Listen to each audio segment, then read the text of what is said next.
I just finished making a game prototype called Hexagon Music. It's a game where you compose music on a hexagonal grid and also solve spatial reasoning puzzles on that same hexagonal grid. It's pretty dinky, it's pretty rinky, pretty neat. I built this game to answer a few questions that have been on my mind for a while, such as, can you motivate somebody to compose music through a video game? Or if the point of a game is to make music, how do you incorporate things like progression and goals on top of that? As it turns out, the world of music-making games is a whole lot of game design mess. So let's get into it. Title screen. Why do we use the same word, play, to describe two seemingly very different activities? On the one hand, you have professional League of Legends tournaments, in which two teams play against each other, in an extremely structured, competitive, and challenging environment. Everybody's freaking sweaty, it's gross, it's hot in there, people are screaming, high octane, play. On the other hand, you have the Sun Ra Orchestra playing free improvised jazz, a debatably very unstructured, unchallenging, and non-competitive activity. It's more collaborative, it's more exploratory, but they're playing. These two things are not the same thing, but they're both play, and we use the same word to describe them. This concept was written about as far back as 1958 by a French dude named Roger Caillois, or Roger Caillois. I'm so sorry to all the French people out there. He was a sociologist and philosopher who wrote and thought a lot about why and how humans play, and he gave very fancy Latin names to two distinct forms of play. Ludus is what he called rule-bound, structured, and challenging play, whereas paideia is what he called free, exploratory, unrestricted play. This is a huge generalization, but most video games live primarily in one of these two states of play. They're either very structural, competitive, and rules-based, like League, Hollow Knight, Fall Guys, or every competitive shooter game you've ever played, or they are more free-play, creative sandbox games like Garry's Mod, The Sims, or SimCity. Some rare gems of games like Minecraft are able to put both types of play in the same experience, but often they're seen as opposing activities. You can't really do both at once, which is why even Minecraft incorporates different game modes, survival mode and creative mode, to kind of facilitate those different kinds of play. Now, I, as a musician, was particularly curious about how this would manifest in a specific genre of game, that is, music-making games. When I say the term music-making games, most people I talk to immediately think of games like Osu and Guitar Hero, rhythm games. They're games where you make music, right? False. Wrong. No. In most rhythm games, your goal as the player is to play along with an existing piece of music as accurately as possible. Music-making games specifically don't do that. Odada, for example, is a real gem of an indie title released in 2024 in which you are handed toy instruments, and the entire point of the game is to construct your own composition out of those toy instruments. There's no correct, there's no success, there's no accuracy. It is just make what you want. You can't really do well at these games or win them. The entire point is to make something that sounds good to you. Now, the term music-making games is actually a phrase I stole from writer and sound artist Michael Austin. He would describe rhythm games as music-matching games, where the point is to match existing music. He also describes two other forms of music games, including music metonymy games, which are sort of themed around the concept of music, but you don't actually touch a music-making system at all, and music mixing games in which the player gets kind of large-scale control over big pieces of music. Music-making games is the term he gives to games that let the player compose something genuinely unique and new. Now this creates a bit of a problem for a game designer, because often video games kind of structurally rely on goals. The goal of winning, the goal of progressing and unlocking something. That's what makes them games and not just tools or toys.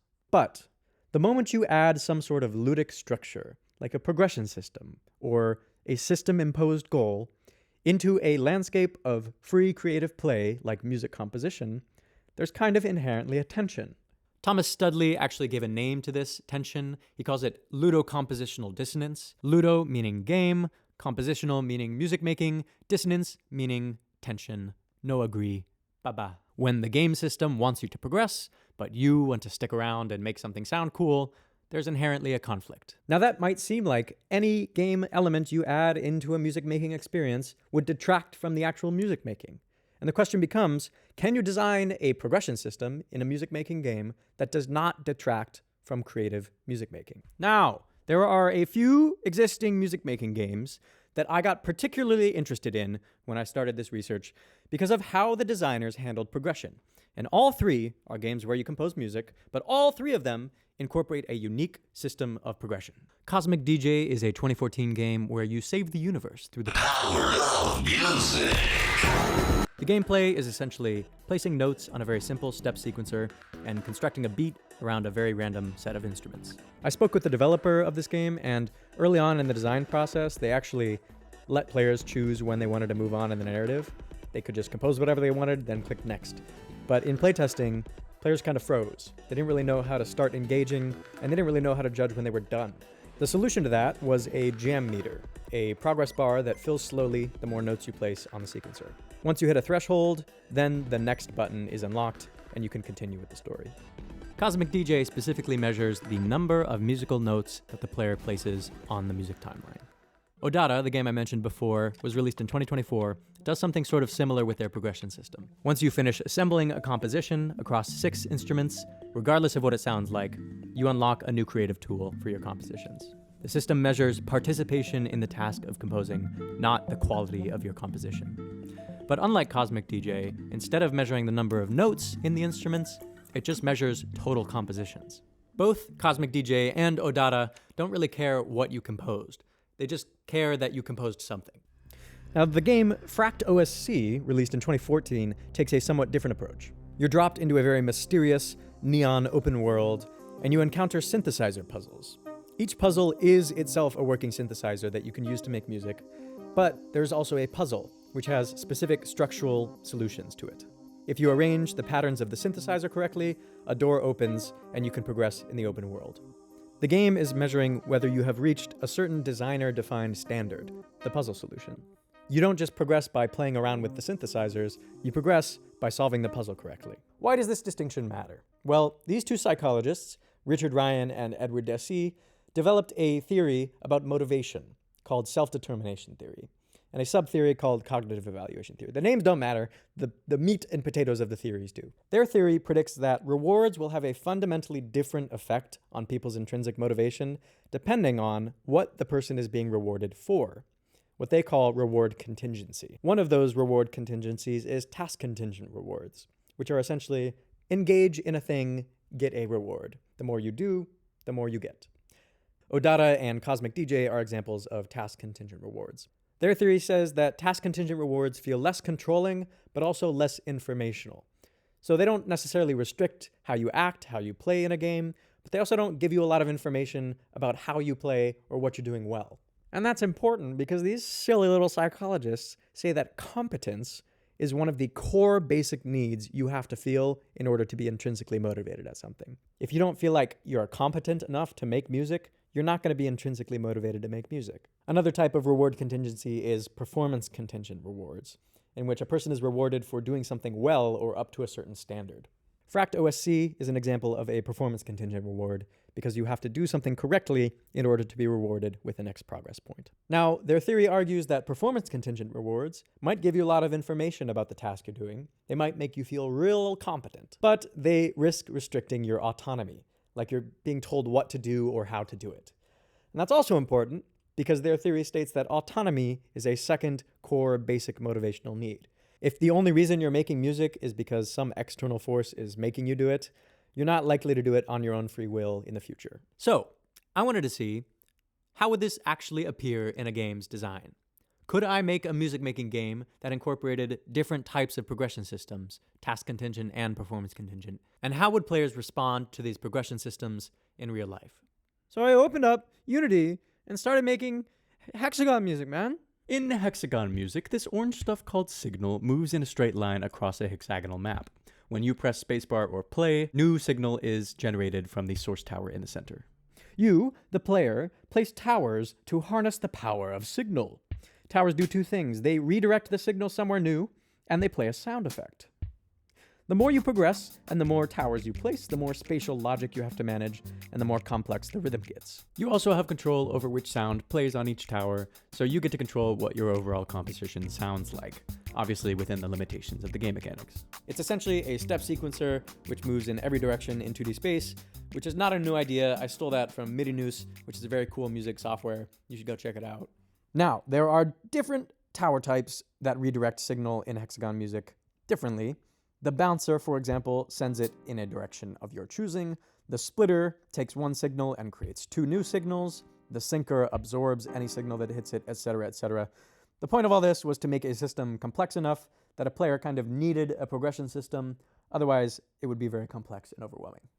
After finishing this very simple mechanical prototype, I then moved on to tackling the hard design problem of progression. And I did this in 3 sort of repetitive cycles of designing, playtesting, and reflecting. For the first design cycle, I wanted to tackle performance contingency head on. How could I reward players for completing something successfully in a music-making game? I was inspired by FractOSC, and I made some spatial reasoning puzzles. For example, get signal to the green tile, hit 2 sinker towers on the same beat, solve the puzzle, unlock a new tower or sound effect. It was very simple. A progress bar in the top right corner would always show you how far you were from the next thing to unlock. Now, 3 people officially playtested this game, and some interesting themes emerged. For one, every single player hit a puzzle at some point during their playtest that was especially difficult. It's what they spent the most time on. And that is the puzzle that they attributed the most learning effect to. They felt like they really got something out of solving that challenge. For example, figuring out how to route 2 signals to 2 different locations on the map at the same time taught them something real and meaningful about timing in the game. Like cognitive evaluation theory predicted, these rewards had players feeling very competent about their abilities. But those same difficult challenges were the exact same moments during play where players felt like they stopped thinking creatively. Put bluntly by one player, I would start out wanting to do something more fun with it, and then I was like, man, whatever, and then just went back to the pure going towards the goal. It was as if by focusing on puzzles, players were inherently restricted in their autonomy to make music. I didn't really know what to put at the end of all these puzzles, so I just had some text that said, now make some music. Suddenly, especially the players with 0 music composition experience, didn't really know what to do. One even said, now that it's open world, I don't know what to do. They spent their entire play session building up a competence in solving puzzles, but not a competence in making musical decisions. This is a big insight I took away from this whole experience, is that when people were talking about their basic motivational needs of competence and autonomy, they were talking about 2 very distinct, separate things. One is their motivation in the game, their competence at solving puzzles, about using mechanics to solve things that are very structural, and also their motivation to make creative decisions. Can I use these mechanics and structures to express myself and to make something unique? The puzzles in this first design cycle fed one, but neglected the other. For the second design cycle, I really wanted to make people feel like they had some amount of creative competence, like they had the skills and knowledge to be able to exert creativity on the page. I know the idea of creativity is very subjective and ethereal, and it doesn't mean anything. I don't care. In this second design, I had 2 separate tracks of progression going on at the same time. On the top right of the screen were the same puzzles that appeared in design cycle 1, but they would only reward players with new sound effects, which were a completely creative reward and didn't have any use in the later puzzles. In the top left of the screen was a task contingent progression track. It measured how often the player interacted with a tower or changed a sound effect. That progression track would reward players with new tower types, which is a very ludic reward, and people can use new tower types to solve further puzzles. The idea, which came from an interview with a game designer, was to entangle the 2 game incentives. If you can be creative and unlock challenging rewards, and then be challenged and unlock creative rewards, that should encourage a person to participate in both, and then develop some amount of creative competence, no? It didn't work. It was bad. Players who cared a lot about solving all the puzzles saw the task contingent rewards as kind of a roadblock, because I'm a bad designer and a few of the puzzles required that certain towers be unlocked, but they hadn't engaged long enough to unlock those tower types. So 2 of the 3 playtesters ended up cheesing through the sound drop-down menu in order to unlock a tower and move on to the next puzzle. They didn't really care about exploring sounds or creating music in that moment. They just wanted to have fun solving puzzles in this system. One player said explicitly, I was like, I don't want to be doing this, but maybe it'll give me something to solve the puzzle. So the task contingent rewards were supposed to nudge players towards engaging more creatively, but really they became a barrier to the very fun and engaging puzzle-solving game. One thing that really stuck with me was that one player didn't even remember what they were being rewarded for solving puzzles. They assumed that the more puzzles they solved, the more tower types they would unlock, when in reality, towers were unlocked by engagement. The reward itself was almost meaningless to them. What was really engaging them was the challenge set out by the puzzles. For the last design of this game, I made a bigger change. I didn't really succeed in increasing people's creative competence, I don't think. So I wanted to really shift the focus towards creative engagement. Puzzles stayed in the game, but they no longer unlocked anything. You would get a little text pop-up whenever you solved it that said, "Good job, yay, woo!" But that's it. And instead of always being visible on screen, puzzles were hidden behind a button labeled, "Give me a puzzle." You had to go out of your way to engage and solve them. This meant that progression was now completely task contingent. If you place or delete or edit enough towers on the map, you'll unlock new sound effects. If you try out enough sound effects, you'll unlock a new tower type. But instead of a big progress bar, you'd now only see what was required for the next unlock by hovering over a little tooltip icon. The idea was to let unlocks happen sort of naturally in the background during gameplay, or if players really wanted something new, they could go out of their way to unlock that new content. I also made a bunch of quality of life changes, like undo and redo, a toolbar at the bottom of the screen so you could place towers faster, didn't have to click through a bunch of UI menus, a save load system so that you can come back to old compositions, a lot of things that would reduce the friction for players wanting to creatively compose. The result was quite interesting. Despite the puzzles not really changing that much, they were no longer seen by players as the point of the experience. One player never even touched a puzzle during their entire 45-minute playtest. They spent the entire time exploring the mechanics of the game, trying to make something that sounded interesting.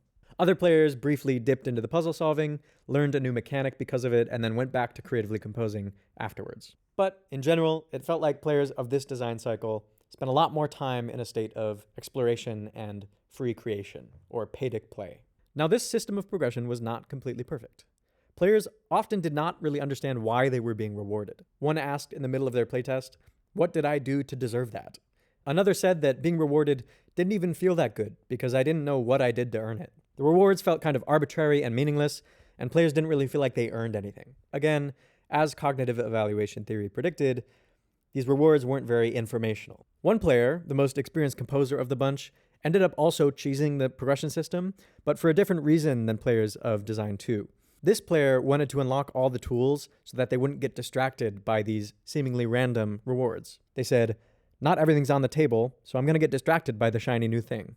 They were in such a state of creative flow that when they did receive a reward, it was actually distracting. It pulled them out of the experience. One of the more interesting observations in this design cycle specifically was about creative autonomy. They had the freedom to create whatever they wanted, but that was kind of paralyzing because they hadn't yet built the competence to judge if what they were doing was good. They didn't feel autonomous because they didn't feel competent. So what, you may ask, did I actually learn from these 3 design cycles of building, breaking, and watching people play Hexagon music? First, this tension between music creation and challenging game elements, it does seem to be real, and it does kind of seem to be inherent to music-making games. Every single player across every design cycle described some form of tension between I want to make something sound interesting versus I want to progress in the game. And that tension showed up whether progression was performance contingent, task contingent, or both at the same time.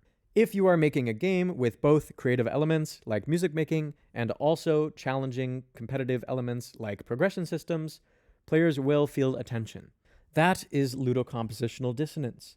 It appears to be kind of baked into the genre of music-making games. Second, that performance-contingent rewards are engaging and also challenging, but maybe a little strong for creative music-making. Players found solving puzzles satisfying, competence building, and kind of hard to ignore. But when solving them was the way to progress in the game, they became the point of the game. Creative music-making kind of became a secondary activity to puzzle solving. But if you remove the tangible rewards from those puzzles, players treat them more as an optional inspirational tool rather than the main objective of the game. Third, task-contingent rewards are a lot more gentle than performance-contingent rewards, but they're often very hollow for players. They might reduce the amount of pressure a player feels and let them breathe creatively, but they also don't give a lot of information to the player about how they're doing. The rewards sometimes might feel arbitrary or even disruptive to creative gameplay.